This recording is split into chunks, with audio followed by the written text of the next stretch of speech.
Marcus Tullius Cicero was a Roman statesman, lawyer, scholar, philosopher, and academic skeptic, who tried to uphold optimate principles during the political crises that led to the establishment of the Roman Empire. His extensive writings include treatises on rhetoric, philosophy, and politics, and he is considered one of Rome's greatest orators and prose stylists. He came from a wealthy municipal family of the Roman equestrian order, and served as consul in 63 BC. His influence on the Latin language was immense. He wrote more than 3/4 of extant Latin literature that is known to have existed in his lifetime, and it has been said that subsequent prose was either a reaction against or a return to his style, not only in Latin but in European languages up to the 19th century. Cicero introduced into Latin the arguments of the chief schools of Hellenistic philosophy, and created a Latin philosophical vocabulary with neologisms such as evidentia, humanitas, qualitas, quantitas, and essentia, distinguishing himself as a translator and philosopher. Though he was an accomplished orator and successful lawyer, Cicero believed his political career was his most important achievement. It was during his consulship that the Second Catilinarian conspiracy attempted to overthrow the government through an attack on the city by outside forces, and Cicero suppressed the revolt by summarily and controversially executing 5 conspirators without trial. During the chaotic middle period of the 1st century BC, marked by civil wars and the dictatorship of Julius Caesar, Cicero championed a return to the traditional republican government. Following Caesar's death, Cicero became an enemy of Mark Antony in the ensuing power struggle, attacking him in a series of speeches. He was proscribed as an enemy of the state by the Second Triumvirate, and consequently executed by soldiers operating on their behalf in 43 BC, having been intercepted during an attempted flight from the Italian peninsula. His severed hands and head were then, as a final revenge of Mark Antony, displayed on the rostra. Petrarch's rediscovery of Cicero's letters is often credited for initiating the 14th century Renaissance in public affairs, humanism, and classical Roman culture. According to Polish historian Tadeusz Zieliński, the Renaissance was above all things a revival of Cicero, and only after him, and through him of the rest of classical antiquity. The peak of Cicero's authority and prestige came during the 18th century Enlightenment, and his impact on leading Enlightenment thinkers and political theorists such as John Locke, David Hume, Montesquieu, and Edmund Burke was substantial. His works rank among the most influential in global culture, and today still constitute one of the most important bodies of primary material for the writing and revision of Roman history, especially the last days of the Roman Republic. Marcus Tullius Cicero was born on 3 January 106 BC in Arpinum, a hill town 100 kilometers, 62 miles, southeast of Rome. He belonged to the tribus Cornelia. His father was a well-to-do member of the equestrian order, and possessed good connections in Rome. However, being a semi-invalid, he could not enter public life, and studied extensively to compensate. Although little is known about Cicero's mother, Helvia, it was common for the wives of important Roman citizens to be responsible for the management of the household. Cicero's brother Quintus wrote in a letter that she was a thrifty housewife. Cicero's cognomen, or personal surname, comes from the Latin for chickpea, Cicer. Plutarch explains that the name was originally given to one of Cicero's ancestors who had a cleft in the tip of his nose resembling a chickpea. However, it is more likely that Cicero's ancestors prospered through the cultivation and sale of chickpeas. Romans often chose down-to-earth personal surnames. The famous family names of Fabius, Lentulus, and Piso come from the Latin names of beans, lentils, and peas, respectively. Plutarch writes that Cicero was urged to change this deprecatory name when he entered politics, but refused, saying that he would make Cicero more glorious than Scaurus, swollen-ankled, and Catulus, puppy. During this period in Roman history, cultured meant being able to speak both Latin and Greek. Cicero was therefore educated in the teachings of the ancient Greek philosophers, poets, and historians, as he obtained much of his understanding of the theory and practice of rhetoric from the Greek poet Archias, and from the Greek rhetorician Apollonius. Cicero used his knowledge of Greek to translate many of the theoretical concepts of Greek philosophy into Latin, thus translating Greek philosophical works for a larger audience. It was precisely his broad education that tied him to the traditional Roman elite. Cicero's interest in philosophy figured heavily in his later career, and led to him providing a comprehensive account of Greek philosophy for a Roman audience, including creating a philosophical vocabulary in Latin. In 87 BC, Philo of Larissa, the head of the Platonic Academy that had been founded by Plato in Athens about 300 years earlier, arrived in Rome. Cicero, inspired by an extraordinary zeal for philosophy, sat enthusiastically at his feet, and absorbed Carneades' academic skeptic philosophy. Cicero said of Plato's dialogues, that if Zeus were to speak, he would use their language. He would, in due course, honor them with his own convivial dialogues. According to Plutarch, Cicero was an extremely talented student, whose learning attracted attention from all over Rome, affording him the opportunity to study Roman law under Quintus Mucius Scaevola. Cicero's fellow students were Gaius Marius Minor, Servius Sulpicius Rufus, who became a famous lawyer, one of the few whom Cicero considered superior to himself in legal matters, and Titus Pomponius. The latter two became Cicero's friends for life, and Pomponius, who later received the nickname Atticus, and whose sister married Cicero's brother, would become, in Cicero's own words, as a second brother, with both maintaining a lifelong correspondence. In 79 BC, Cicero left for Greece, Asia Minor, and Rhodes. This was perhaps to avoid the potential wrath of Sulla, as Plutarch claims, though Cicero himself says it was to hone his skills, and improve his physical fitness. In Athens he studied philosophy with Antiochus of Ascalon, the old academic, and initiator of Middle Platonism. In Asia Minor, he met the leading orators of the region, and continued to study with them. Cicero then journeyed to Rhodes to meet his former teacher, Apollonius Molon, who had previously taught him in Rome. Molon helped Cicero hone the excesses in his style, as well as train his body and lungs for the demands of public speaking. Charting a middle path between the competing Attic and Asiatic styles, Cicero would ultimately become considered second only to Demosthenes among history's orators. Cicero married Terentia probably at the age of 27, in 79 BC. According to the upper-class mores of the day, it was a marriage of convenience, but lasted harmoniously for nearly 30 years. Terentia's family was wealthy, probably the plebeian noble house of Terenti Varrones, thus meeting the needs of Cicero's political ambitions in both economic and social terms. She had a half-sister named Fabia, who as a child had become a Vestal Virgin, a great honor. Terentia was a strong-willed woman, and, citing Plutarch, she took more interest in her husband's political career than she allowed him to take in household affairs. In the 50s BC, Cicero's letters to Terentia became shorter and colder. He complained to his friends that Terentia had betrayed him but did not specify in which sense. Perhaps the marriage could not outlast the strain of the political upheaval in Rome, Cicero's involvement in it, and various other disputes between the two. The divorce appears to have taken place in 51 BC or shortly before. In 46 or 45 BC, Cicero married a young girl, Publilia, who had been his ward. It is thought that Cicero needed her money, particularly after having to repay the dowry of Terentia, who came from a wealthy family. This marriage did not last long. Although his marriage to Terentia was one of convenience, it is commonly known that Cicero held great love for his daughter Tullia. When she suddenly became ill in February 45 BC, and died after having seemingly recovered from giving birth to a son in January, Cicero was stunned.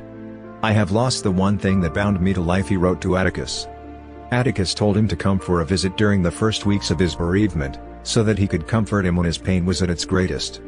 In Atticus's large library, Cicero read everything that the Greek philosophers had written about overcoming grief, but my sorrow defeats all consolation. Caesar, and Brutus as well as Servius Sulpicius Rufus sent him letters of condolence. Cicero hoped that his son Marcus would become a philosopher like him, but Marcus himself wished for a military career. He joined the army of Pompey in 49 BC, and after Pompey's defeat at Pharsalus 48 BC, he was pardoned by Caesar.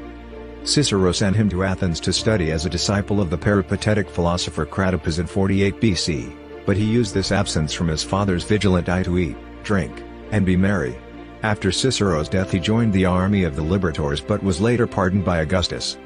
Augustus's bad conscience for not having objected to Cicero's being put on the proscription list during the Second Triumvirate led him to aid considerably Marcus Minor's career. He became an augur, and was nominated consul in 30 BC together with Augustus.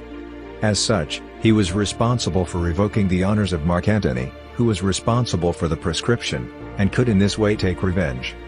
Later he was appointed proconsul of Syria, and the province of Asia. Cicero wanted to pursue a public career in politics along the steps of the cursus honorum. In 90–88 BC, he served both Pompeius Strabo, and Lucius Cornelius Sulla as they campaigned in the social war, though he had no taste for military life, being an intellectual first and foremost. Cicero started his career as a lawyer around 83 to 81 BC. The first extant speech is a private case from 81 BC, the Pro Quinctio, delivered when Cicero was aged 26, though he refers throughout to previous defenses he had already undertaken. His first major public case, of which a written record is still extant, was his 80 BC defense of Sextus Roscius on the charge of patricide. Taking this case was a courageous move for Cicero. Patricide was considered an appalling crime, and the people whom Cicero accused of the murder, the most notorious being Chrysogonus, were favorites of Sulla. At this time it would have been easy for Sulla to have the unknown Cicero murdered. Cicero's defense was an indirect challenge to the dictator Sulla, and on the strength of his case, Roscius was acquitted. Soon after, Cicero again challenged Sulla, by criticizing his disenfranchisement of Italian towns in a lost speech on behalf of the woman from Mauritium. Cicero's case in the Pro Rociu Amerino was divided into three parts.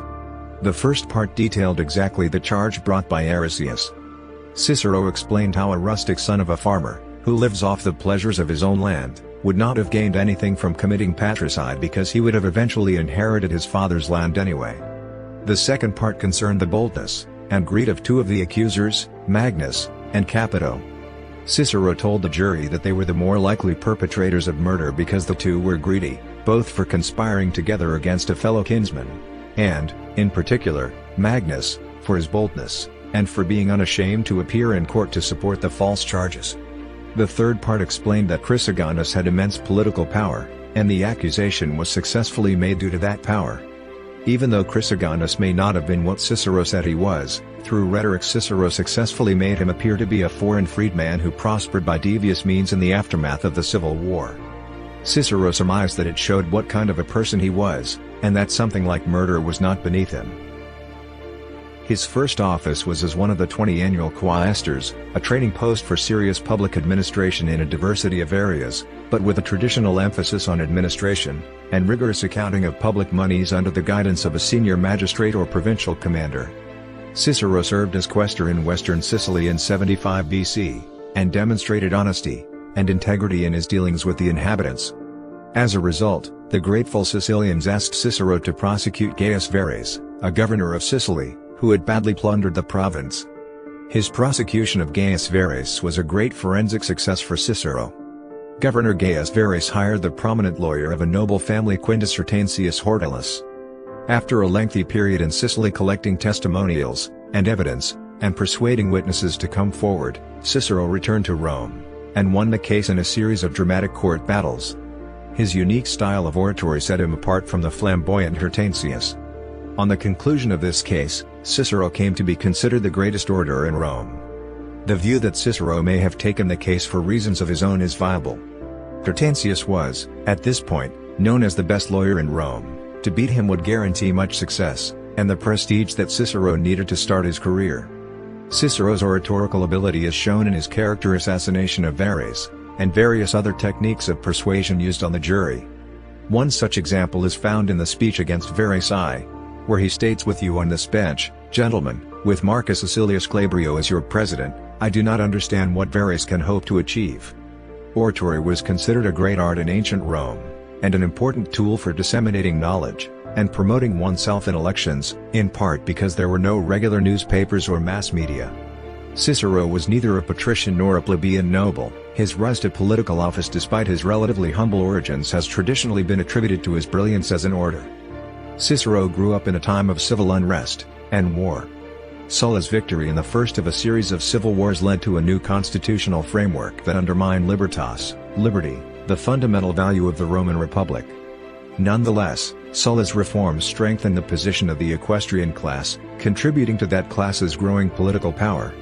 Cicero was both an Italian equus and a novus homo, but more importantly he was a Roman constitutionalist. His social class and loyalty to the Republic ensured that he would command the support and confidence of the people as well as the Italian middle classes. The optimates faction never truly accepted Cicero, and this undermined his efforts to reform the Republic while preserving the constitution. Nevertheless, he successfully ascended the cursus honorum, holding each magistracy at or near the youngest possible age, quaestor in 75 BC, age 30, aedile in 69 BC, age 36, and praetor in 66 BC, age 39, when he served as president of the reclamation, or extortion, court.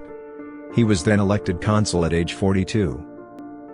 Cicero, seizing the opportunity offered by optimate fear of reform, was elected consul for the year 63 BC. He was elected with the support of every unit of the centuriate assembly, rival members of the post-Sullan establishment, and the leaders of municipalities throughout post-social war Italy. His co-consul for the year, Gaius Antonius Hybrida, played a minor role. He began his consular year by opposing a land bill proposed by a plebeian tribune which would have appointed commissioners with semi-permanent authority over land reform. Cicero was also active in the courts, defending Gaius Rabirius from accusations of participating in the unlawful killing of plebeian tribune Lucius Appius Saturninus in 100 BC. The prosecution occurred before the Comitia Centuriata, and threatened to reopen conflict between the Marian and Sullan factions at Rome. Cicero defended the use of force as being authorized by a senatus consultum ultimum, which would prove similar to his own use of force under such conditions. Most famously, in part because of his own publicity, he thwarted a conspiracy led by Lucius Sergius Catiline to overthrow the Roman Republic with the help of foreign armed forces. Cicero procured a senatus consultum ultimum, a recommendation from the Senate attempting to legitimize the use of force, and drove Catiline from the city with 4 vehement speeches, the Catiline orations, which to this day remain outstanding examples of his rhetorical style. The orations listed Catiline and his followers' debaucheries, and denounced Catiline's senatorial sympathizers as roguish and dissolute debtors clinging to Catiline as a final and desperate hope. Cicero demanded that Catiline and his followers leave the city. At the conclusion of Cicero's first speech, which was made in the temple of Jupiter Stator, Catiline hurriedly left the Senate. In his following speeches, Cicero did not directly address Catiline. He delivered the second and third orations before the people, and the last one again before the Senate. By these speeches, Cicero wanted to prepare the Senate for the worst possible case. He also delivered more evidence against Catiline. Catiline fled, and left behind his followers to start the revolution from within while he himself assaulted the city with an army of moral and financial bankrupts, or of honest fanatics and adventurers. It is alleged that Catiline had attempted to involve the Allobroges, a tribe of Transalpine Gaul, in their plot, but Cicero, working with the Gauls, was able to seize letters that incriminated the 5 conspirators, and force them to confess in front of the Senate. The Senate then deliberated upon the conspirators' punishment. As it was the dominant advisory body to the various legislative assemblies rather than a judicial body, there were limits to its power. However, martial law was in effect, and it was feared that simple house arrest or exile, the standard options, would not remove the threat to the state. At first Decimus Junius Silanus spoke for the extreme penalty. Many were swayed by Julius Caesar, who decried the precedent it would set, and argued in favor of life imprisonment in various Italian towns. Cato the Younger rose in defense of the death penalty, and the entire Senate finally agreed on the matter. Cicero had the conspirators taken to the Tullianum, the notorious Roman prison, where they were strangled. Cicero himself accompanied the former consul Publius Cornelius Lentulus Sura, one of the conspirators, to the Tullianum.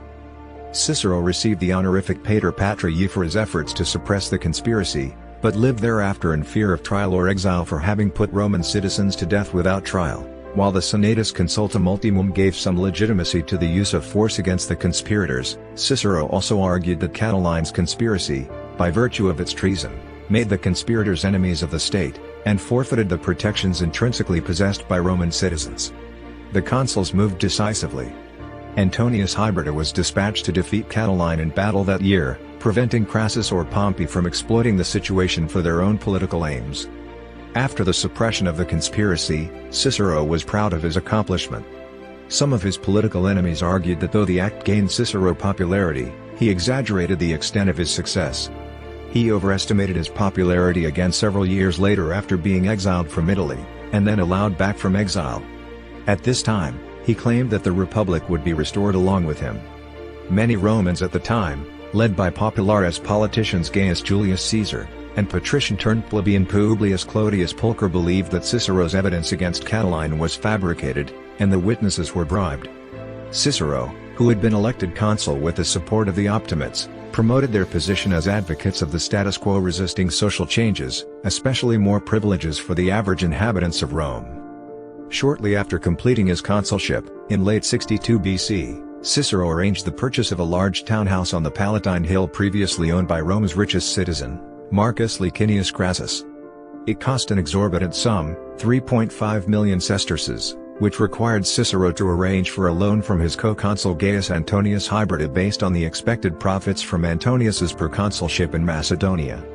At the beginning of his consulship, Cicero had made an arrangement with Hybrida to grant Hybrida the profitable province of Macedonia that had been granted to Cicero by the Senate in exchange for Hybrida staying out of Cicero's way for the year, and a quarter of the profits from the province.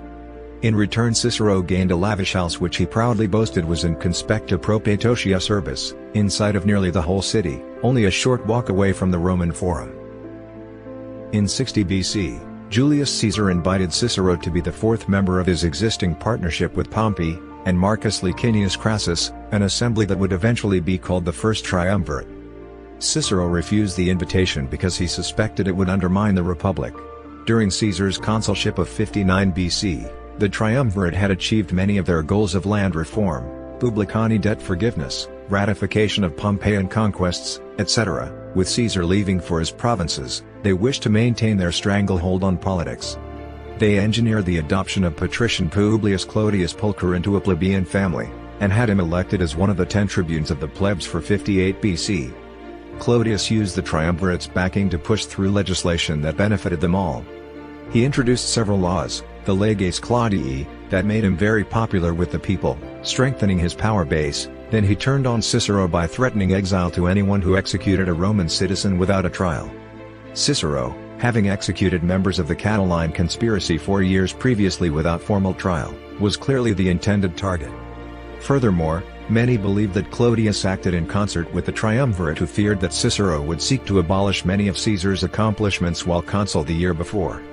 Cicero argued that the senatus consultum ultimum indemnified him from punishment, and he attempted to gain the support of the senators and consuls, especially of Pompey. Cicero grew out his hair, dressed in mourning, and toured the streets. Clodius' gangs dogged him, hurling abuse, stones, and even excrement. Treatises, trying to rally to his old rival's support, was almost lynched. The Senate and the consuls were cowed. Caesar, who was still encamped near Rome, was apologetic but said he could do nothing when Cicero brought himself to grovel in the proconsul's tent. Everyone seemed to have abandoned Cicero.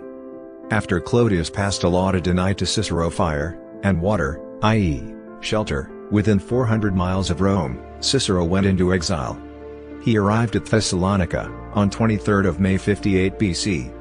In his absence, Clodius, who lived next door to Cicero on the Palatine, arranged for Cicero's house to be confiscated by the state, and was even able to purchase a part of the property in order to extend his own house. After demolishing Cicero's house, Clodius had the land consecrated, and symbolically erected a Temple of Liberty, Aedes Libertatis, on the vacant spot. Cicero's exile caused him to fall into depression. He wrote to Atticus, "Your pleas have prevented me from committing suicide. But what is there to live for? Don't blame me for complaining. My afflictions surpass any you ever heard of earlier." After the intervention of recently elected tribune Titus Annius Milo, acting on the behalf of Pompey, who wanted Cicero as a client, the Senate voted in favor of recalling Cicero from exile. Clodius cast the single vote against the decree. Cicero returned to Italy on 5 August 57 BC, landing at Brundisium. He was greeted by a cheering crowd, and, to his delight, his beloved daughter Tullia. In his Oratio de Domo Sua ad Pontifices, Cicero convinced the College of Pontiffs to rule that the consecration of his land was invalid, thereby allowing him to regain his property, and rebuild his house on the Palatine. Cicero tried to re-enter politics as an independent operator, but his attempts to attack portions of Caesar's legislation were unsuccessful, and encouraged Caesar to re-solidify his political alliance with Pompey and Crassus. The conference at Lucca in 56 BC left the three-man alliance in domination of the Republic's politics. This forced Cicero to recant, and support the Triumvirate out of fear from being entirely excluded from public life. After the conference, Cicero lavishly praised Caesar's achievements, got the Senate to vote a thanksgiving for Caesar's victories, and grant money to pay his troops. He also delivered a speech on the consular provinces, Latin, De Provinciis Consularibus, which checked an attempt by Caesar's enemies to strip him of his provinces in Gaul. After this, account Cicero concentrated on his literary works.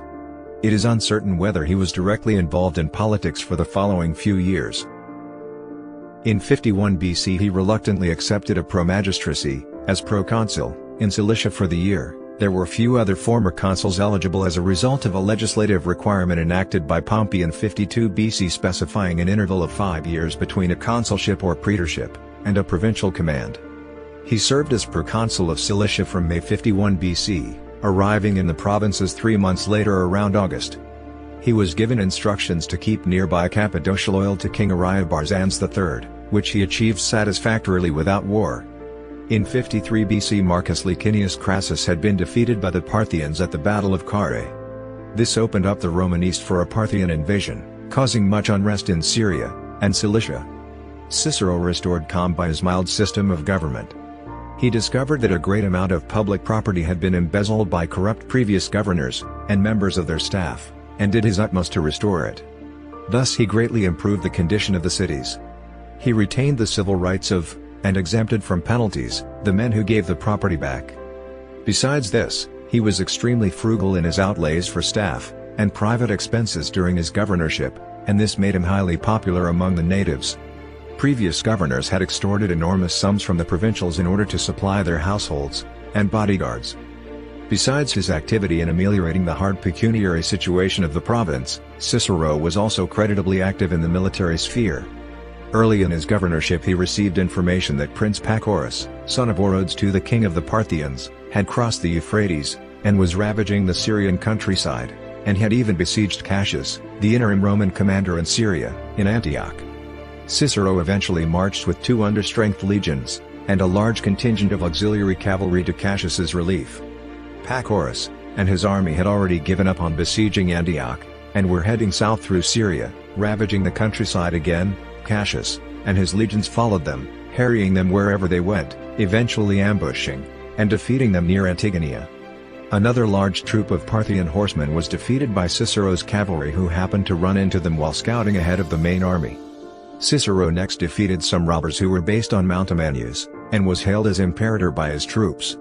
Afterwards he led his army against the independent Cilician mountain tribes, besieging their fortress of Pindenissum. It took him 47 days to reduce the place, which fell in December. On 30th of July 50 BC Cicero left the province to his brother Quintus, who had accompanied him on his governorship as his legate. On his way back to Rome he stopped over in Rhodes, and then went to Athens, where he caught up with his old friend Titus Pomponius Atticus, and met men of great learning. Cicero arrived in Rome on 4th of January 49 BC. He stayed outside the Pomerium, to retain his premagisterial powers, either in expectation of a triumph or to retain his independent command authority in the coming civil war. The struggle between Pompey and Julius Caesar grew more intense in 50 BC. Cicero favored Pompey, seeing him as a defender of the Senate and republican tradition, but at that time avoided openly alienating Caesar. When Caesar invaded Italy in 49 BC, Cicero fled Rome. Caesar, seeking an endorsement by a senior senator, courted Cicero's favor, but even so Cicero slipped out of Italy, and traveled to Dyrrhachium, Epidamnos, Illyria, where Pompey's staff was situated. Cicero traveled with the Pompeian forces to Pharsalus in 48 BC, though he was quickly losing faith in the competence and righteousness of the Pompeian side. Eventually, he provoked the hostility of his fellow senator Cato, who told him that he would have been of more use to the cause of the optimates if he had stayed in Rome. After Caesar's victory at the Battle of Pharsalus on 9th of August, Cicero refused to take command of the Pompeian forces, and continue the war. He returned to Rome, still as a pro-magistrate with his lictors, in 47 BC, and dismissed them upon his crossing the Pomerium, and renouncing his command. Caesar pardoned him, and Cicero tried to adjust to the situation, and maintain his political work, hoping that Caesar might revive the Republic and its institutions. In a letter to Varro on c. 20th of April 46 BC, Cicero outlined his strategy under Caesar's dictatorship. Cicero, however, was taken completely by surprise when the liberators assassinated Caesar on the Ides of March, 44 BC. Cicero was not included in the conspiracy, even though the conspirators were sure of his sympathy. Marcus Junius Brutus called out Cicero's name, asking him to restore the Republic when he lifted his blood-stained dagger after the assassination. A letter Cicero wrote in February 43 BC to Trebonius, one of the conspirators, began, "How I could wish that you had invited me to that most glorious banquet on the Ides of March." Cicero became a popular leader during the period of instability following the assassination. He had no respect for Mark Antony, who was scheming to take revenge upon Caesar's murderers. In exchange for amnesty for the assassins, he arranged for the Senate to agree not to declare Caesar to have been a tyrant, which allowed the Caesarians to have lawful support, and kept Caesar's reforms and policies intact. Cicero and Antony now became the two leading men in Rome, Cicero as spokesman for the Senate, Antony as consul, leader of the Caesarian faction, and unofficial executor of Caesar's public will. Relations between the two were never friendly, and worsened after Cicero claimed that Antony was taking liberties in interpreting Caesar's wishes and intentions. Octavian was Caesar's adopted son and heir. After he returned to Italy, Cicero began to play him against Antony. He praised Octavian, declaring he would not make the same mistakes as his father. He attacked Antony in a series of speeches he called the Philippics, after Demosthenes' denunciations of Philip II of Macedon. At the time, Cicero's popularity as a public figure was unrivaled. Cicero supported Decimus Junius Brutus Albinus as governor of Cisalpine Gaul, Gallia Cisalpina, and urged the Senate to name Antony an enemy of the state. The speech of Lucius Piso, Caesar's father-in-law, delayed proceedings against Antony. Antony was later declared an enemy of the state when he refused to lift the siege of Messina, which was in the hands of Decimus Brutus. Cicero's plan to drive out Antony failed. Antony and Octavian reconciled, and allied with Lepidus to form the Second Triumvirate after the successive battles of Forum Gallium and Messina. The Triumvirate began proscribing their enemies and potential rivals immediately after legislating the alliance into official existence for a term of 5 years with consular imperium.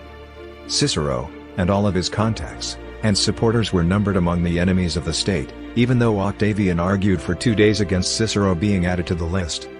Cicero was one of the most viciously and doggedly hunted among the proscribed.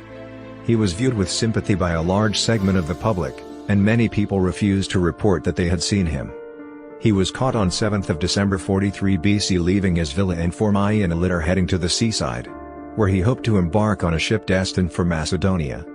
When his killers, Herennius, a centurion, and Popilius, a tribune, arrived, Cicero's own slaves said they had not seen him, but he was given away by Philologus, a freedman of his brother Quintus Cicero. As reported by Seneca the Elder, according to the historian Aufidius Bossus, Cicero's last words are said to have been, "Ego vero consisto. Exceed, veteran, et, si hoc saltum potes recte facere, inside service. I go no further, approach, veteran soldier, and, if you can at least do so much properly, sever this neck." He bowed to his captors, leaning his head out of the litter in a gladiatorial gesture to ease the task. By baring his neck and throat to the soldiers, he was indicating that he would not resist. According to Plutarch, Herennius first slew him, then cut off his head. On Antony's instructions, his hands, which had penned the Philippics against Antony, were cut off as well. These were nailed along with his head on the rostra in the Forum Romanum according to the tradition of Marius and Sulla, both of whom had displayed the heads of their enemies in the Forum. Cicero was the only victim of the proscriptions who was displayed in that manner. According to Cassius Dio, in a story often mistakenly attributed to Plutarch, Antony's wife Fulvia took Cicero's head, pulled out his dung, and jabbed it repeatedly with her hairpin in final revenge against Cicero's power of speech. Cicero's son, Marcus Tullius Cicero Minor, during his year as a consul in 30 BC, avenged his father's death, to a certain extent, when he announced to the Senate Mark Antony's naval defeat at Actium in 31 BC by Octavian. Octavian is reported to have praised Cicero as a patriot, and a scholar of meaning in later times, within the circle of his family. However, it was Octavian's acquiescence that had allowed Cicero to be killed, as Cicero was condemned by the new triumvirate. Cicero's career as a statesman was marked by inconsistencies, and a tendency to shift his position in response to changes in the political climate. His indecision may be attributed to his sensitive and impressionable personality. He was prone to overreaction in the face of political and private change. With that, he had been able to endure prosperity with greater self-control, and adversity with more fortitude," wrote c. Asinius Pollio, a contemporary Roman statesman and historian. Cicero has been traditionally considered the master of Latin prose, with Quintilian declaring that Cicero was not the name of a man, but of eloquence itself. The English words Ciceronian, meaning eloquent, and Cicerone, meaning local guide, derive from his name. He is credited with transforming Latin from a modest utilitarian language into a versatile literary medium capable of expressing abstract and complicated thoughts with clarity. Julius Caesar praised Cicero's achievement by saying it is more important to have greatly extended the frontiers of the Roman spirit than the frontiers of the Roman Empire. According to John William McHale, Cicero's unique and imperishable glory is that he created the language of the civilized world, and used that language to create a style which 19 centuries have not replaced, and in some respects have hardly altered. Cicero was also an energetic writer with an interest in a wide variety of subjects, in keeping with the Hellenistic philosophical and rhetorical traditions in which he was trained. The quality and ready accessibility of Ciceronian texts favored very wide distribution and inclusion in teaching curricula, as suggested by a graffito at Pompeii, admonishing, "You will like Cicero, or you will be whipped." Cicero was greatly admired by influential church fathers such as Augustine of Hippo, who credited Cicero's Los Treatises for his eventual conversion to Christianity, and St. Jerome, who had a feverish vision in which he was accused of being follower of Cicero, and not of Christ before the judgment seat. This influence further increased after the early Middle Ages in Europe, which more of his writings survived than any other Latin author. Medieval philosophers were influenced by Cicero's writings on natural law and innate rights. Petrarch's rediscovery of Cicero's letters provided the impetus for searches for ancient Greek and Latin writings scattered throughout European monasteries, and the subsequent rediscovery of classical antiquity led to the Renaissance. Subsequently, Cicero became synonymous with classical Latin to such an extent that a number of humanist scholars began to assert that no Latin word or phrase should be used unless it appeared in Cicero's works, a stance criticized by Erasmus. His voluminous correspondence, much of it addressed to his friend Atticus, has been especially influential, introducing the art of refined letter writing to European culture. Cornelius Nepos, the 1st century BC biographer of Atticus, remarked that Cicero's letters contained such a wealth of detail concerning the inclinations of leading men, the faults of the generals, and the revolutions in the government that their reader had little need for a history of the period. Among Cicero's admirers were Desiderius Erasmus, Martin Luther, and John Locke. Following the invention of Johannes Gutenberg's printing press, De Officiis was the second book printed in Europe, after the Gutenberg Bible. Scholars note Cicero's influence on the rebirth of religious toleration in the 17th century. Cicero was especially popular with the philosophers of the 18th century, including Edward Gibbon, Diderot, David Hume, Montesquieu, and Voltaire. Gibbon wrote of his first experience reading the author's collective works thus: "I tasted the beauty of the language, I breathed the spirit of freedom, and I imbibed from his precepts and examples the public and private sense of a man. After finishing the great author, a library of eloquence and reason, I formed a more extensive plan of reviewing the Latin classics."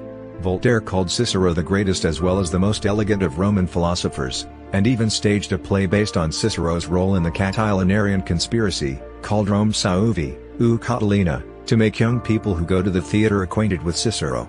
Voltaire was spurred to pen the drama as a rebuff to his rival Claude Prosper-Gilliot de Crebillon's own play Catilina, which had portrayed Cicero as a coward and villain who hypocritically married his own daughter to Catiline. Montesquieu produced his discourse on Cicero in 1717, in which he heaped praise on the author because he rescued philosophy from the hands of scholars, and freed it from the confusion of a foreign language. Montesquieu went on to declare that Cicero was of all the ancients, the one who had the most personal merit, and whom I would prefer to resemble. Internationally, Cicero the Republican inspired the founding fathers of the United States, and the revolutionaries of the French Revolution. John Adams said, "As all the ages of the world have not produced a greater statesman and philosopher united than Cicero, his authority should have great weight." Jefferson names Cicero as one of a handful of major figures who contributed to a tradition of public right that informed his draft of the Declaration of Independence, and shaped American understandings of the common-sense basis for the right of revolution. Camille Desmoulins said of the French Republicans in 1789 that they were mostly young people who, nourished by the reading of Cicero at school, had become passionate enthusiasts for liberty.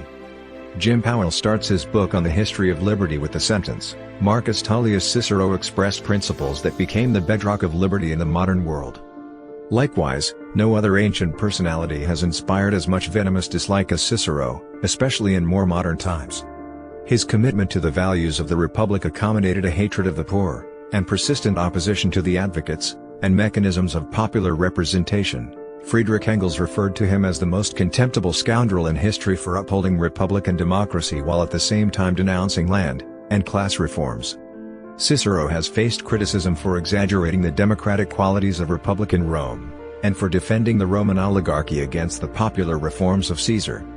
Michael Parenti admits Cicero's abilities as an orator, but finds him a vain, pompous, and hypocritical personality who, when it suited him, could show public support for popular causes that he privately despised. Parenti presents Cicero's prosecution of the Catiline conspiracy as legally flawed at least, and possibly unlawful. Cicero also had an influence on modern astronomy. Nicholas Copernicus, searching for ancient views on Earth motion, said that he first found in Cicero that Hesychus supposed the Earth to move. Notably, Cicero was the name attributed to size 12 font in typesetting table drawers.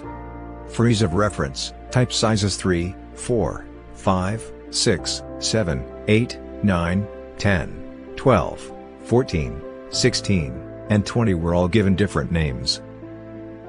Cicero was declared a righteous pagan by the early church, and therefore many of his works were deemed worthy of preservation.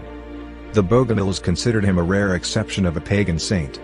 Subsequent Roman and medieval Christian writers quoted liberally from his works the Republica, on the Commonwealth, and the Legibus, on the Laws, and much of his work has been recreated from these surviving fragments.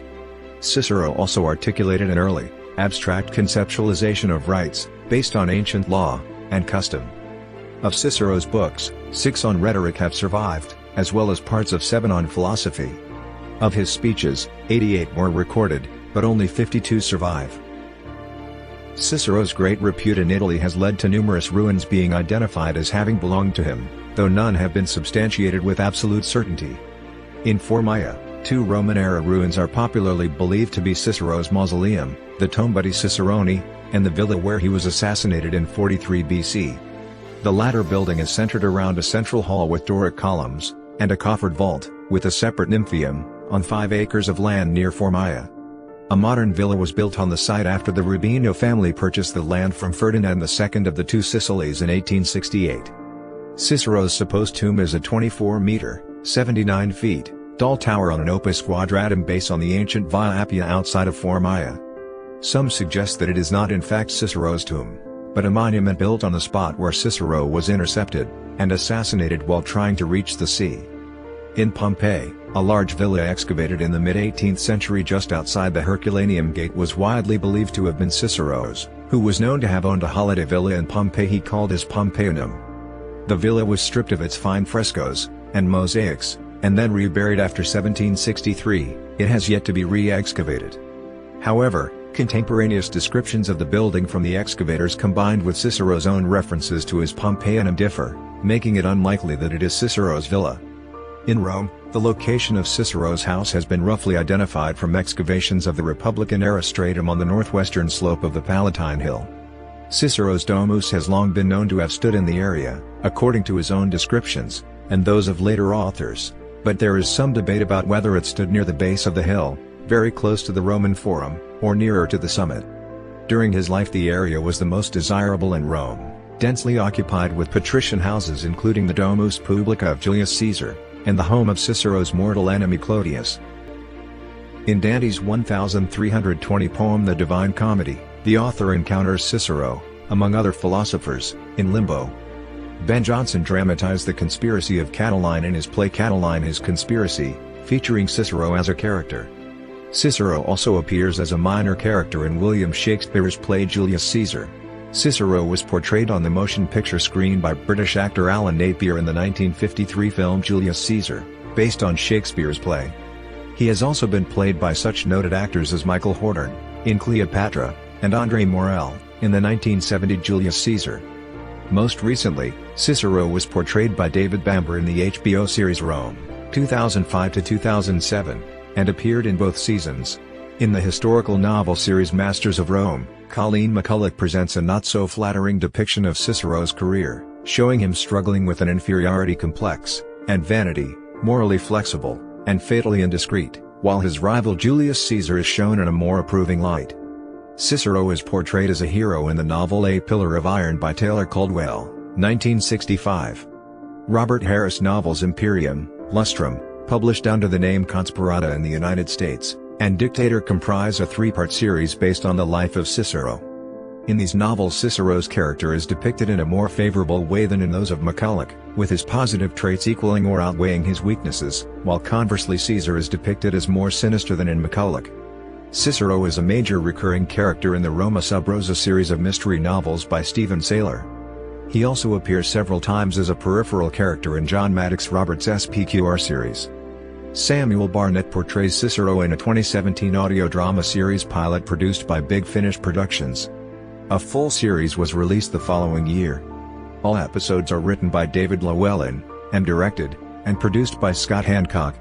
Llewellyn, Hancock, and Barnett re-teamed in the Doctor Who audio drama Tartarus, also produced by Big Finish, starring Peter Davison as the Fifth Doctor. It is not intended to be a part of the Cicero series. In Vortex, Big Finish's official free online magazine, Llewellyn revealed that he was worried that if we had Cicero meeting aliens people might go back to the Cicero series, and see it through a sci-fi lens. Then I remembered that Simon Callow still performs as Charles Dickens, and that he played Dickens before reprising him in the Doctor Who TV episode, The Unquiet Dead, so I got over myself.